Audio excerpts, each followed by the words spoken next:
માનવ સેવાથી રાષ્ટ્રોત્થાનના નાયક શ્રી બ્રજરાલ ભટ્ટ, પદ્મશ્રી 2026।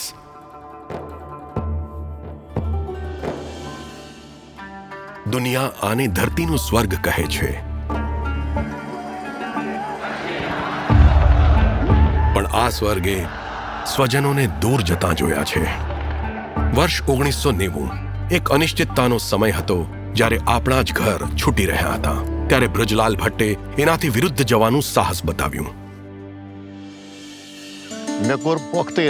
મારા મનમાં એક જ વાત આવી કે મારે કાશ્મીર નથી છોડવું।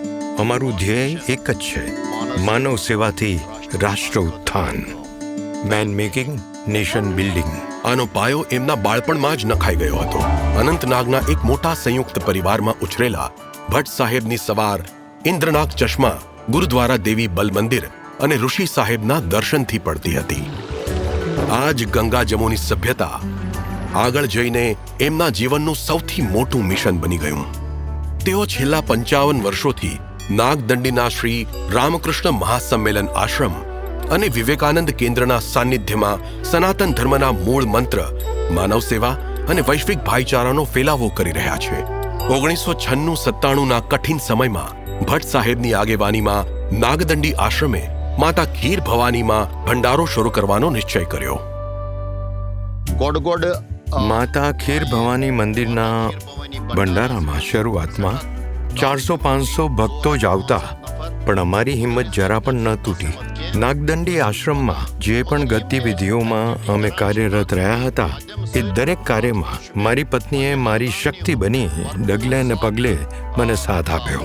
એમની આ નીડર પહેલનો રંગ આજે સાફ દેખાય છે। 2024-25માં એ જ ભંડારાની પંગતમાં 35,000થી વધારે લોકોએ ભોજન કર્યું। સમાજને જોડવાની સાથે અમેરિકાથી હોર્ટિકલ્ચરનું ઉચ્ચ શિક્ષણ પ્રાપ્ત કરી ભટ્ટ સાહેબે કાશ્મીરની ઉજ્જડ અને વિરાન જમીનને ફળદ્રુપ બનાવી। વૈજ્ઞાનિક વિચારધારાથી સફરજન અને અખરોટના હર્યાભર્યા બાગ ઊભા કર્યા। નવા પેકેજિંગ અને કોલ્ડ ચેન વિશે ખેડૂતોને જાણકારી આપી। આજે તેઓ યોગ શિક્ષા શિબિર, સંસ્કાર વર્ગ અને યુવા સંમેલનો વડે યુવાનોને દિશા બતાવી રહ્યા છે, જેથી તેમના હાથમાં કલમ હોય। હવે તેઓ નાગદંડી આશ્રમનું વિસ્તરણ કરી રહ્યા છે, જેથી એક સાથે 400 લોકો ત્યાં રહી શકે।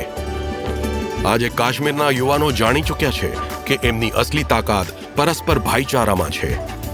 સન્માન અને પુરસ્કાર તો માત્ર એક પડાવ છે, તેમની અસલી વસિયત તો બીજ છે, જે એમણે અહીં બધાના હૃદયમાં વાવ્યા છે।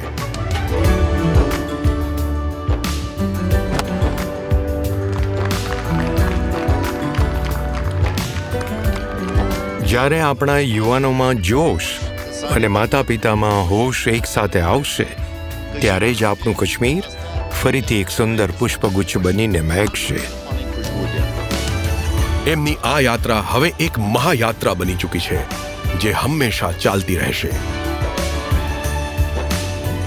શ્રી બ્રજરાલ ભટ્ટ, પદ્મશ્રી 2026।